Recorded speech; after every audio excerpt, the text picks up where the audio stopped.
Beauty is in the eye of the beholder, but if you're unhappy with your look, how far would you go to change it?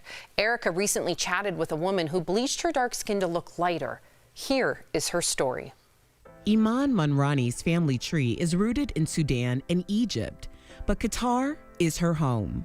To be born in and grow up in a country that is not your own can be a bit of a struggle. As Eiman enters her teen years, she begins to feel out of place within her own family. Being the darkest one of my family, and people always kind of noticing and pointing that out. How are your parents so white? And how are they so white, but they're from Sudan? And how come you came out so much darker? And it kind of turned into an insecurity growing up. Eiman then receives a birthday gift that changes the course of her life. On my 13th birthday, one of my aunts had gifted me skin bleaching creams. And it made me feel like, okay, so there's definitely a problem here that people are trying to show me, like, you need to fix this. And I think that was really the pivotal point in which colorism started to affect me. Colorism is a prejudice or discrimination against someone with a darker skin tone. It started in colonial times when lighter-skinned people were given specific privileges by those in power. Some people do it because they genuinely think that this looks better and that they would be more beautiful. Some people do it out of pressure to fit in and be part of society and be more socially accepted in order to get married or get a job. For the next 2 years, Eiman uses over-the-counter skin whitening products.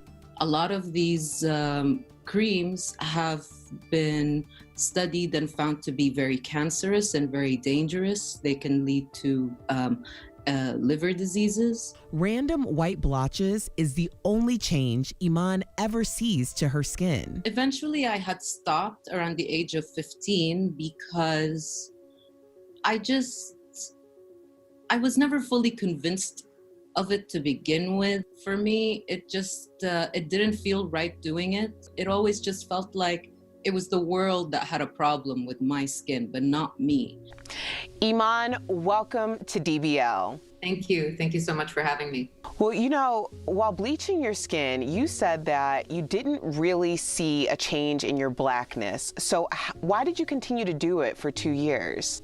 I would say social pressure was the main thing that made me continue to use these products.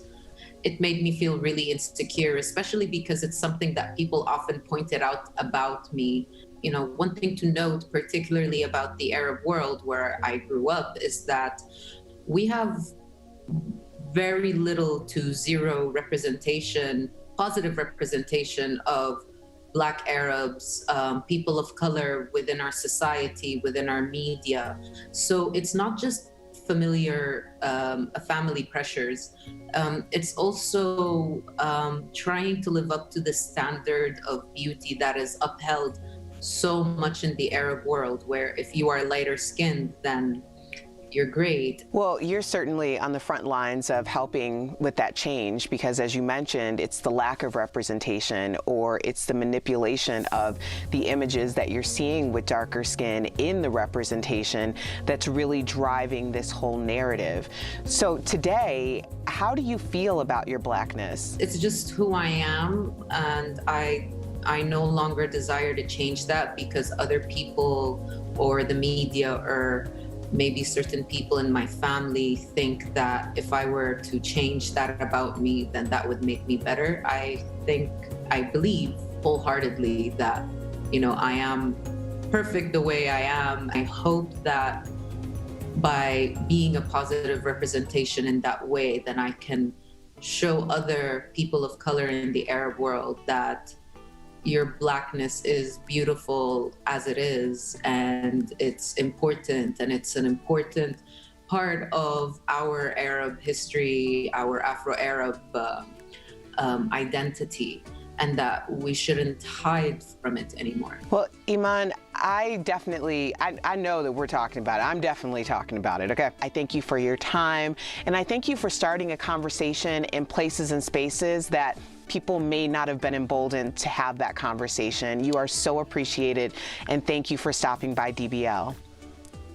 Thank you so much. I really appreciate it, and thank you for having me. And yeah, let's just keep spreading the word.